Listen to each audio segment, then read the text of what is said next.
Welcome back to Bravo and Blaze with Jenny Blaze. We are reviewing maybe my all-time favorite reality show that I've ever watched, The Traitors, Season 2, streaming on Peacock. We're going to cover episode 8, Knives at Dawn. Let's go.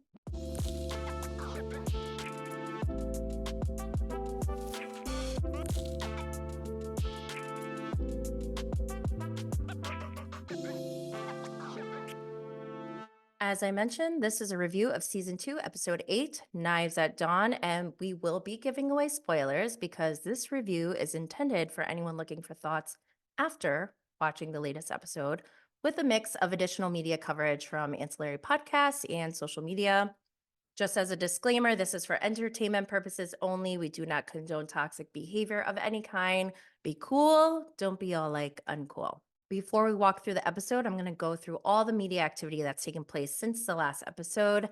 First, Peacock announced there will be a third season of The Traitors, and I can't wait. I'm so hyped. I got lots of thoughts on season 3 casting. I actually just did a Patreon episode with some of my theories on season 3 casting and also what my strategy would be if I went on The Traitors, or what I think others should do at least. That's on Patreon. I'll put a link in the show notes. As far as podcasts go this week, we only had one. We're losing them, guys. Dan Giesling is down. Johnny Bananas is down. We got Tamra Judge and Talking Traitors left. And what I've done for you guys is, if you're interested in going to all of these ancillary podcast episodes on The Traitors, I have a Spotify playlist that I will put a link to in the show notes. So this week on Talking Traitors with Tamra, we have Janelle. I don't know if Janelle's her co-host or guest, but she was on again. And they also had Ekin Sue. They talked about their New York City press tour that happened last week, and a few people weren't in attendance. Deontay, Marcus, Larsa, Peppermint, and Tamra were not there. And now I'm starting to think, I wonder if Marcus and Larsa weren't there because of their little breakup situation. I know the press tour was like, wasn't it right after the reunion filming for Miami? I'll have to double check on that. But they also said Phaedra was in and out. The rest of them were there for 2 nights, and they mostly just worked on social media content, I guess. So Ekin Sue gave us some updates. At the time, she couldn't say, this is before the announcement that she's joining Celebrity Big Brother in the UK. I don't know all the details of what's going on with her boyfriend. I just was recording with Ryan Bailey, and apparently David, is that his name? I don't know. But her boyfriend apparently like cheated on her. They broke up once before, but there's rumors that he cheated on her. They're broken up now. Now she's going on Celebrity Big Brother, I guess. Ekin Sue said she definitely watched The Traitors before she went on, but she didn't know any of the Americans. I said that weird. So one thing I thought was interesting, Ekin Sue mentioned how they all text each other after filming of the show as like emotional support. And I really need to know what goes down during production. Like, do they really mess with their heads? Is there like a psychologist on staff? What's going on? Okay, Tamra asked Janelle and Ekin Sue, who do you think is playing the game best? Janelle says CT. Ekin Sue then mentions how they saw him in New York City and he was a different person. He was cold. He didn't say hi. And Tamra thought like she was the only one that he doesn't talk to on social media, but apparently he doesn't really talk to anyone. Janelle asked Trishelle for CT's number, and Trishelle said CT doesn't want her to give his number out to anyone. I wonder why. It's kind of crazy. Not crazy, but I wonder why. They played Mary Shag Kill with Dan, Bananas, and Peter. Janelle said she would marry Peter and kill Dan and Bananas. Ekin Sue said she wouldn't shag anyone. She would marry Peter and kill Bananas. Ekin Sue also said she wants to be a housewife. And Tamara mentioned, oh, isn't there one in the UK? And Ekin Sue said that she felt like that was too scripted. Sue and Janelle said they would be traitors if they played again. Tamara wants Peter to win. I don't really want Peter to win. So Tamara goes through some of the headlines and how Vulture did an article on season 3 casting and who they would like to see. They had Monica Garcia on the list, Tanya Harding, Prince Harry, Dorinda Medley, Teddy, Portia, and Kenya. And I don't know who I want, but I mean, I could take almost anyone on this show. I just love this show. So I'll take anyone, but give me all the Bravo Lebs. Give me all of them. Everyone from Vanderpump Rules. Give me all the captains from Below Decks, except for Captain Sandy. Oh my gosh, Captain Lee should go on. Yes, Captain Lee should go on the Traitors, except he might have a hard time with some of the missions. So I don't know how that would work. Sue drops from the call. Janelle and Tamara continue to recap the episode from last week. I'm not going to recap their recap. Like I said, I'll put a link to the episode in the show notes, and the episode is included in the Trader Spotify playlist that is also in the show notes that I mentioned earlier. Okay, so as far as social media goes, I feel like there wasn't that much activity going on in regards to the traders. However, we got a lot of social media activity between two of my favorite faithfuls, Larsa Pippen and Marcus Jordan. During the Super Bowl, Larsa stopped following Marcus. Marcus proceeds to post cryptic IG stories, taking selfies with his father, who we know was known not to approve of their relationship. Larsa asked in her IG stories if a friend should unfollow their ex. We don't know if it's about Marcus, but also Julia was seen taking a picture with Scottie Pippen. So we don't know if it's about that, but it doesn't even matter anymore because they are now following each other again. And we're seen on Valentine's Day getting flowers together. So now we all think it's staged and for publicity. And if that's the case, I'm a little annoyed. But either way, Andy better talk about every single detail of this breakup at the Traders reunion, which is coming up in a few weeks. So let's get to season 2, episode 8 of the Traitors US. The episode description of Knives at Dawn is the traders find their backs against the wall. A special guest appears during a beastly mission. I don't like that they said beastly. So a recap from last week. Parvati is mad that Peter didn't accept the seduction and wants to take him down, but there's no round table. They have this human sacrifice outside in the woods to see who will be spared from murder. Kevin and Sandra got the shield from the mission earlier, so they were safe and got to start the chain of events that would determine who else got saved. They picked Sheree, I don't know why, who then wound up picking Phaedra, like the wrong person to save. But Phaedra wound up picking CT. Hoo-hoo. And then CT picked John instead of Trishelle, who was big, big mad. But that left Parvati, Bergie, Trishelle, MJ, and Kate up to be murdered. So we start off this episode at breakfast. Sheree and CT come in. CT is so nervous. He spills coffee on Sheree. Sheree thinks it's either Bergie or Trishelle. Next comes in Phaedra. She's saying, oh, you can't trust anyone. As CT is chatting, he mentions Peter. Phaedra chimes in when he brings up Peter, saying, don't be a Sherlock the dick, which is a great strategy on her part. Sandra comes in. She makes it clear in her confessional that she's gunning for Parvati because of their history. And I have to say, on this game, you know that I'm used to watching Housewives. Sandra feels like the biggest housewife on this cast out of like above the actual housewives. She has been so petty towards Larsa and now towards Parvati. It's hilarious. It's so funny. So then we have John coming in. John is safe. He thinks Trishelle was murdered. Kevin walks in. Kevin says he wants to see Poverty, not Parvati, but Poverty. Because if she's murdered, then he has no idea who a traitor is. And I'm telling you guys, he might win this game. Him and Sheree, one of them, they might win it together. Peter comes in, and I'm sorry, but Peter makes my traitor's boner flaccid. I am no longer turned on by him at all. At all. However, CT is kind of doing a little something for me.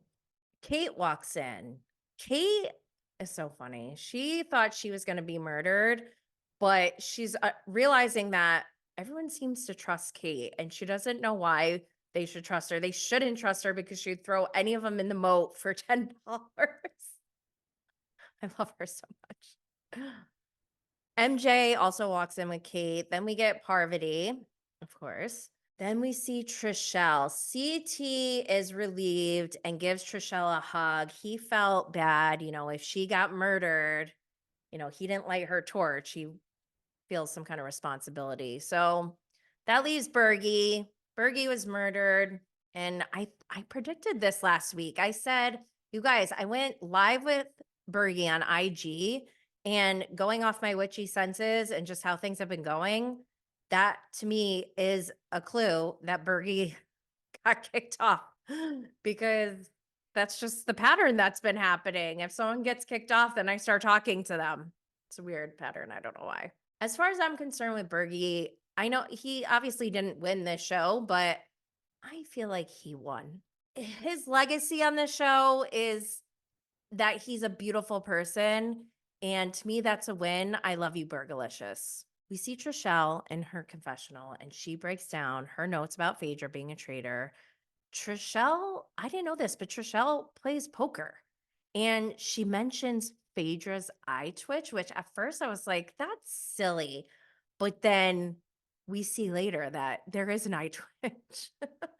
But Trishelle, I think she might be MVP of this episode because, well, MJ was really good in a funny way, in an entertaining way. But Trishelle is MVP as far as like playing the game because she knows what needs to be done. She's like, Parvati is is easy. She wants like an easy checkmate by getting Phaedra out so that the next round, there's only one more traitor and it's Parvati.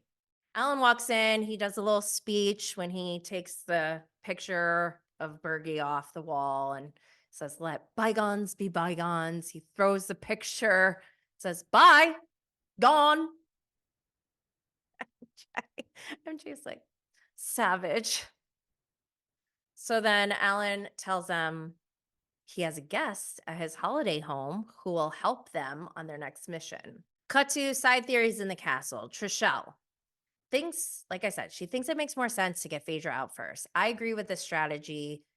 It's a long game. However, I don't, based on watching everyone else play, they're not in the same mindset. It's going to be very difficult to do that. So we see Trishelle, Kevin, and Peter talking. Trishelle brings up the eye twitch. Kevin goes, yes. Trishelle is trying to explain this whole strategy to Peter, and this is where Peter is making me flaccid again because he's not understanding her strategy, and it's so good. And he's just like, I don't know. He's like totally lost his mojo in this game. He went from this huge high down to like now everyone thinks he might be a traitor, which is so hilarious. Trishelle's right. She's like, I'm thinking 3 steps ahead. Peter's thinking 1 step ahead. So Kevin's like, yeah, I think we're onto something here. So Peter decides he's going to go along with it, even though he's not like fully convinced, but ugh, it's awful. We see Peter go off with Parvati. They're having a little powwow or whatever. And this whole scene was so embarrassing to me for both of them. To use the language of a gamer like Dan Giesling, their hand-to-hand combat is awful. I don't even want to talk about it. The best part of this scene was MJ snooping in the hallway. That's what I loved. But cut to Kate, Sandra, MJ, Trishelle, and CT. Kate says Parvati's trying to save her life. And let's not forget that Parvati is a yoga teacher and they are the type who will convince you to stay in hell. And she is not lying about that one. That's actually something that I didn't like about being a yoga teacher when I went through my training, my instructor training. I'm like, I don't like to make people do things that they don't want to do. Oh my gosh, Kate is so funny. I freaking love her. So we see Phaedra, Cherie, and John. Phaedra throws out Peter's name. She is playing a good game. She is very strategic. Out in the trucks, On their way to the mission, Kate thinks this mission is going to be awful and it's raining, and she's not wrong. In the other truck, we have Trishelle, Parvati, John, and Sandra. Trishelle is talking to Parvati and tells her that she's not convinced that Parvati's a traitor, even though she knows she's a traitor, but also mentions that she doesn't think Peter thinks that she is either. This is when Trishelle throws out Phaedra's name, which is obviously a good strategy. Get the other traitor to throw in the other traitor. She gives out all the info to try to gun for Phaedra, and that's how they left it. So we pull up to this mission. It's a cabin. Dr. Will is there. I don't know who the hell he is. Kate seems to be having PTSD. I don't know why she stayed in that cabin as long as she did, but MJ says off the bat, I'm not going in. I'm MJ. Okay. This Dr. Will guy is like petting wolves. I don't know. It's like so weird. It's the creepiest looking man I've ever seen. And they claim he was the most devious Big Brother player. Who gives out these titles? Because I thought Dan Giesling was the most devious Big Brother player. Like, hello. I'm getting confused. Like I said, Dr. Will, major creep vibes. He has them all go into the cabin, shuts the door behind them, opens this little peephole thing and says, "You know what the best thing about this place is?" With a smile on his face, like super creepy. "Trying to find your way out." Psh, closes it. So this mission, there is $20,000 worth of gold available. They have 30 minutes. Every person who doesn't escape, their earnings are reduced by $1,000. The safe word is haggis. You had me at haggis. I would have called haggis immediately. Any mission where there's a safe word, I'm going to say the safe word. Sorry, that's just how I play. Not trying to have a mental breakdown. So they have to figure out where the instructions are. They have to escape through the tunnels. There's a key to the padlock that opens a closet to the underground escape tunnel. There's golden shields in the tunnels. Okay. And they have to escape via the well to get out, where Alan is shouting, 2 minutes. It's so, oh my gosh, too much. Inside, they give them radios. The radios are for people who stay back in the cabin to give instructions to the people who are in the tunnels. The lights in this cabin are inverse of each other, meaning when the lights are on in the cabin, the lights are off in the tunnel. When the lights are on in the tunnel, the lights are off in the cabin. Didn't know Trishelle won Fear Factor, and she just goes on autopilot. She's just like in the game. The tunnels are creepy and gross. People in the cabin are fighting with people in the tunnels because of the lights. Like, we can't save. It's chaotic. Kate bails on the job of controlling the lights and gives it to Kevin because she realizes, how the hell am I going to get out of here last? Like, this is not for me. So Kevin starts taking over. He has no idea what's going on. They're in a very stressful situation. Something starts getting sprayed on them in through the window into the cabin. Kevin's like, "Oh, it smells." I don't know what it is. Maggots, spiders, worms are getting dumped on their heads in the tunnels as they're trying to get gold and shields. Like, haggis, haggis. Trishelle gets $5,000, like a $5,000 gold coin, while Kevin is trying to hold the lights. Doesn't know what he's doing. He's got maggots jumping on him. He's so obedient. So obedient. MJ, my girl MJ freaks out and calls haggis. Her confessional, the way she talks, she sounds just like Vita. She goes, "I cannot do maggots." When she leaves the cabin, she's like, "That is fucked up." And I totally agree with MJ. Phaedra's the next to yell haggis. She's like, "I'm gonna be yelling haggis soon." Dr. Will says, "You cost your team $1,000. Like, literally, I would have paid more than that to get out of there. Like, that is no. That's a hell no from me. Haggis all day long." So Trishelle and CT in the tunnels, they see a shield, and CT lets Trishelle go for the shield. And he says he feels like he owes her for not lighting her torch. I just it's funny to me, but it's also like it's super endearing. I love it. Peter tells John and Trishelle not to let anyone know who has the shield. Sheree is freaking out while she's got bugs dumped on her and is getting sprayed with shit. She like goes for a cover with Kate, who's standing there with like something over her head. Poor Kevin is just taking it and groaning. He's like, he is handling the lights on his own. Oh my gosh, poor guy. And Kate just casually, as she's like trying to help Sheree, who's freaking out. She's like, you know what? I think I'm gonna haggis because I don't think I want to be good at this. Same girl, me neither. I do not want to do stuff like that. Like, there's no reason to do that. I don't want to do that for a game, for anything. No. Oh my God, Sheree is just so funny. I need her on like every single season of the Traitors. Poor Kevin, everyone has abandoned him. He's completely alone. Says on the radio, someone has to come back and help. CT comes to the rescue, and my Traitors boner is getting big. Peter gets $5,000, no boner there. John gets out with 2 pieces of gold. Trishelle says she needs help from CT. CT says, okay, come with me. Ugh, boner. So they all get out.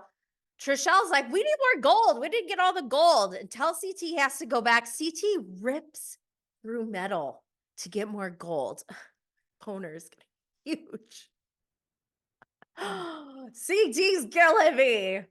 But the mission's over. They got out in time. They won $15,000, but 4 ladies left. So they lost $4,000. So in the end, they added $11,000 to their grand total. The shield was won. Alan asked if anyone wants to say who it was, and they are silent again. I love this strategy. So we're back in the castle. We got side theories going on. We see Phaedra, Kevin, CT. We see Peter and Parvati. Peter's trying to assure Parvati is safe, and like Peter's just doing way, way too much. I need Peter to settle the fuck down. He is unhinged.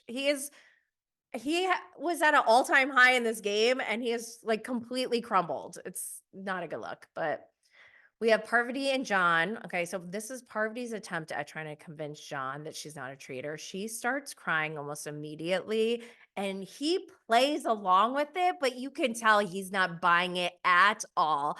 I couldn't watch. It was too cringy for me, but the way that they ended it, Parvati thinks John bought it. His face, oh my God, his face when she was crying, he's like, they cut to Phaedra. Phaedra's like busy snacking. She's like, oh, that's good. She's looking around the castle for everyone. Everyone's like dodging her. We see Kate, John, CT, Trishelle, Kevin, Sandra. They're all together. Kate calls out how Parvati's trying to fight for her life or whatever. Trishelle tries to convince CT and Kate to vote for Phaedra and tells everyone she's going to vote for Phaedra, which is kind of like, that's a ballsy move, but good for her. Kate is confused about Phaedra's name being thrown out there. Phaedra walks in and it's awkward AF. Everyone excuses themselves. Phaedra says things are weird, but she doesn't think her name is going to be brought up. I hate that feeling. I hate to see that feeling too. But we go on to the round table. Alan says the prize pot is at $114,500. Parvati opens up the roundtable discussion by saying she knows she's acting weird. It's because she feels like she's under attack and she becomes a brick wall when that happens. She mentioned how it was a big mistake to trust Dan because she didn't know he was a traitor, blah, blah, blah. It wasn't that great of a spiel. Trishelle, she's like, I think Trishelle's like, I'm going to step in because she doesn't want people. Actually, Trishelle probably stepped in here because she's like, oh my God, Parvati, you're such a traitor. So she brings up Phaedra and she breaks it down. She says, guys, I reviewed my notes and I'm going to go through the reasons why I think Phaedra is a traitor by least compelling to most compelling. Number one, at breakfast, she doesn't seem surprised with who's murdered. She has like a non reaction. Number two, Phaedra's never worried about being murdered at all. And Phaedra says to her, I'm not frantic like you. Woo! Number 3, Trishelle's convinced that Dan would throw out the traitors' names so that he would look good if he got them out. John steps in. He says to Phaedra, "What incentive does Dan have to point out Phaedra?" Phaedra said she thinks Dan would protect the traitors and not throw it out there, which is suspect. But she has no choice. What else is she going to say? Kate, she debunks this. She's like, I played last season. This is where Kate's influence comes into play. She's like, I wish it would have been that easy last season. Kevin, Kevin's like, I'd like to point something out. Phaedra, your eye twitches. Right when she said that, her eye twitch, and I wanted to die. He goes, just curious, have you grown up with twitches? Kevin! Oh my God, he's so funny.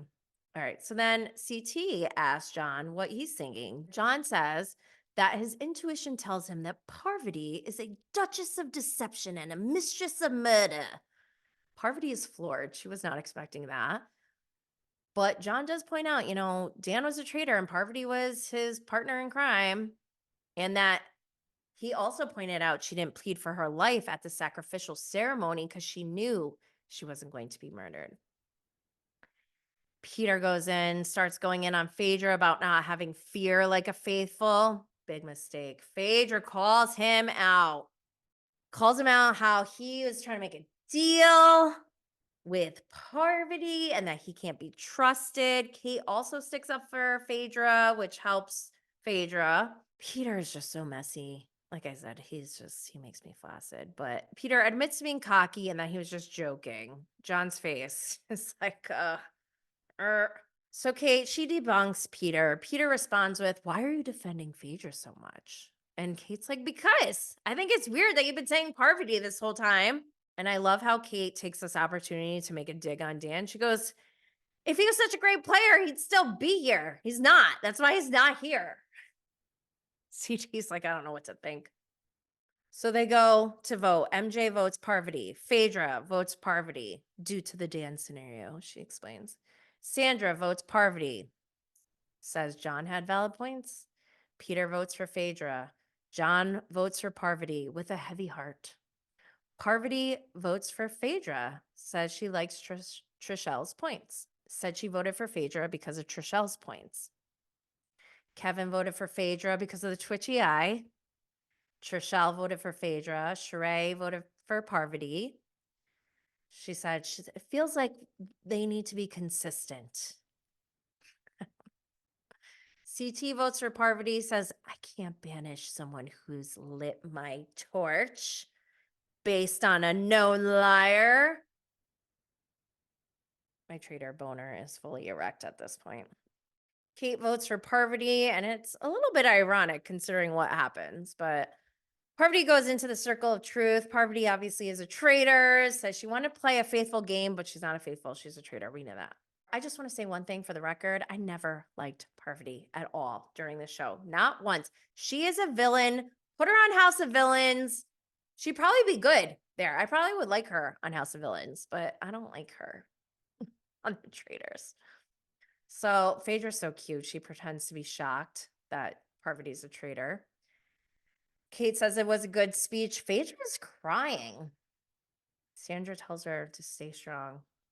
Sandra is so funny. Again, this is where Sandra is like the housewife, the petty person in this cast. Sandra says, despite their history, it's sad to see Parvati go, but now that she's gone, she's going to be queen of the castle. I'm sorry, but that makes me laugh so hard that Sandra. Okay. Side theories in the castle. Kevin tells MJ he doesn't feel good because of Peter and Parvati. He's not sure if he trusts Peter anymore.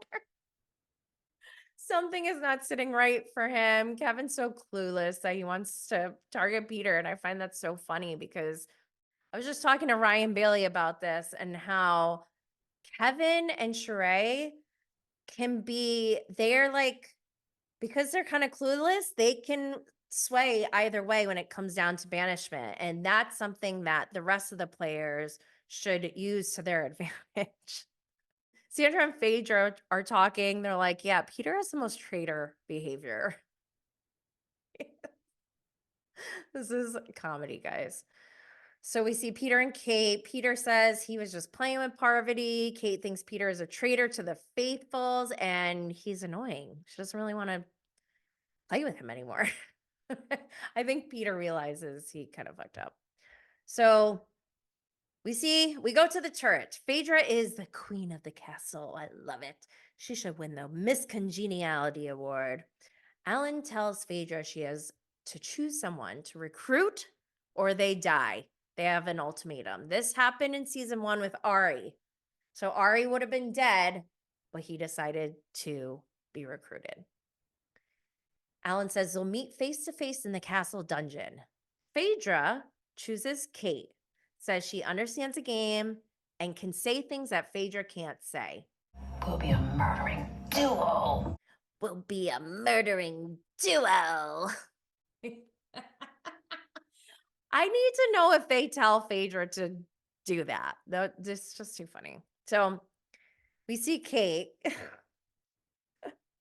Kate's ordered to go to the castle dungeon. She's like, dungeon? This is not good. She's walking down. She's like, no, no, no, no, no. Look at this place. I hate this place. Shithole. Fergus is there. She's like, hi, Fergus. I don't really understand what I did wrong. Will you bring me champagne? Fergus locks the dungeon. She's like, Fergus, what the fuck? She's like, what is going on? That's how they end that episode. So now we're going to go to postmortem. Obviously, Bergie was murdered. Parvati was banished. Parvati does talk about how hard it is to play the game as a traitor because she has to play 2 different roles. She has to play the game as a traitor, but pretend she's a faithful, and also think like a faithful so that she could be a good traitor. It's very exhausting. That's why I don't know if I would be a traitor or not. But she said being a traitor at the round table is very, very stressful. And I believe that. That's why I don't know if I would want to be a traitor. It's like too much work. You have an upper hand, but you have to do a lot. So Kate is so cute. She's like, do you believe I'm back? I want to know why. Why did they bring Kate back mid-season? Was she busy? Was she like waiting in the background? Like, oh, we need someone to shake things up.